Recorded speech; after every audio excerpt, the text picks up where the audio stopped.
I'm concerned about my Ethel. Instead of a nice young man, all she's interested in is one of your cars. Hard to believe, Mama. 198 cubes, 3.4-inch bore, 4 main bearings. It ought to be easy on gas.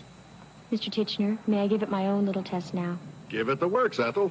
The Duster's big enough to take it.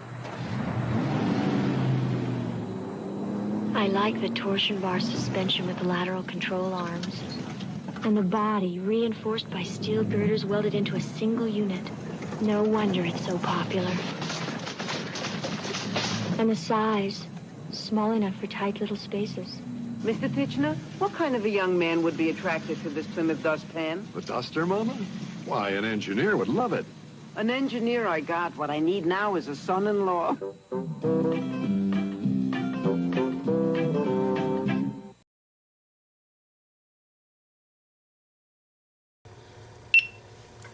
So, hello out there in YouTube land.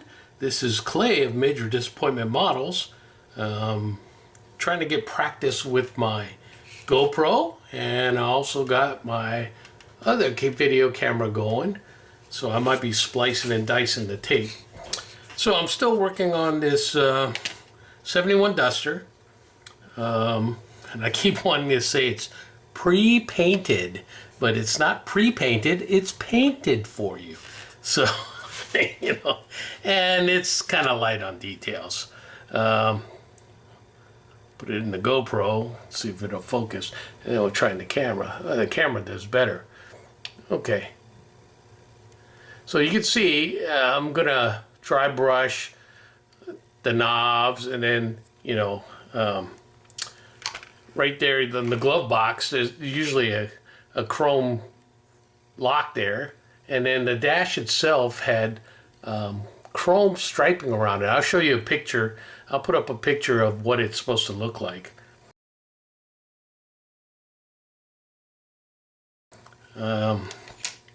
Based on a real car. Let me turn this GoPro off. So, the other thing is these door panels. Yeah, they're nice, but again, if you look on, I don't know if I can zoom in that quick. Yeah, you can.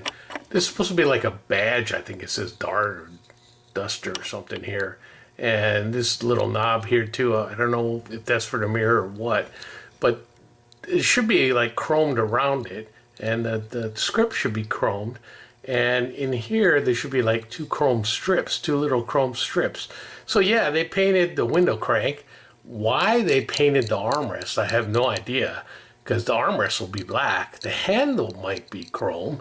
And again, why did they paint the armrest here? Just because it shows? You know, you might paint the ashtray, because I think some of these cars had ashtrays in the armrest in the back seat. But I don't know. I don't care for it.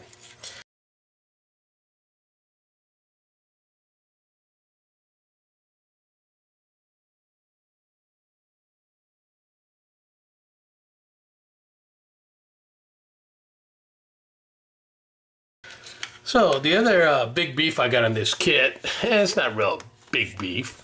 Again, because it was painted at the factory, all of the little holes that you have to add something to have to be drilled out, or the pieces don't fit.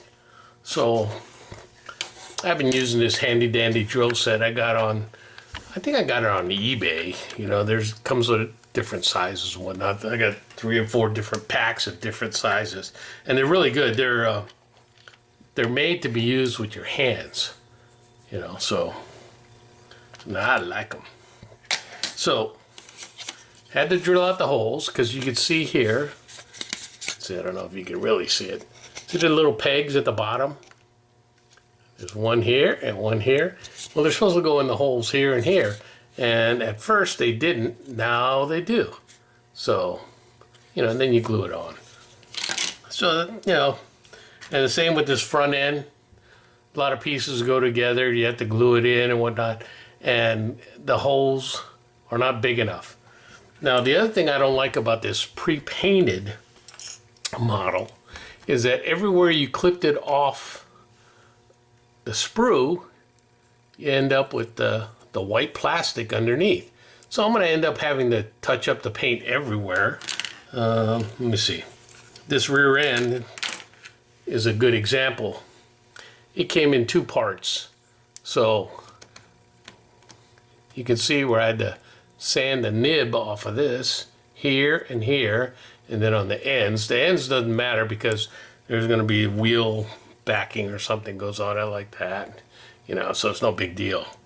But I'm going to have to touch up the paint everywhere. Same with the seats, you know, you cut the back gets glued on. You know, it's not really going to be seen, this part, so I'm not worried about that. Matter of fact, I'll probably scrape more paint off so I can glue it to the floor. But this front part has to be touched up. And it looks like I still got to sand it a little bit more. So, the engine was the same way. You know, they pre-glued it together for you, and then they painted it. The bad part is they left this huge, huge mountain of a seam on here. So you have to sand it down, and it's still just a little bit left, but I got most of it out, gone. And this part might not show. But this part, it was, you know, we all know if somebody picks up the car, they're going to see this. You know, so that has to be all repainted. The cover for the flex wheel on the torque converter and whatnot, you can see where I cut it off the sprue again, and the orange is showing. Some of the pieces, you have to sand it. Here again, this little itty bitty part couldn't be molded part of the head, so I don't even know what it is, you know. But I'm not a big Plymouth or Dodge guy, so I have no idea what these things are. But you can see where it's cut off the sprue, you know. So that's that. And the same with this. You know, just to give you something to do, you know, this is one part, this is another part, this is another part, that's another part, that's another part. And because of all the paint, it doesn't stick. So you have to scrape a lot of paint off, and you can see where I cut it off the tree there and there. So it's going to be repainted. I don't know about you, but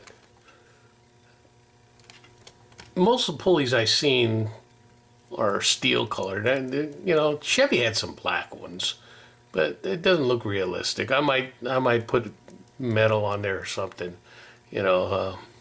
The alternator, I'm used to Chevy where it's on this side, and apparently on the Plymouths it's on this side. So otherwise, it's not a bad kit. Yeah, it's taking me longer than I thought it would take, but you know me, I'm a slow builder. So that's all I got for now, guys. I'll get back to you when I have something else to report. Thanks for watching. Bye.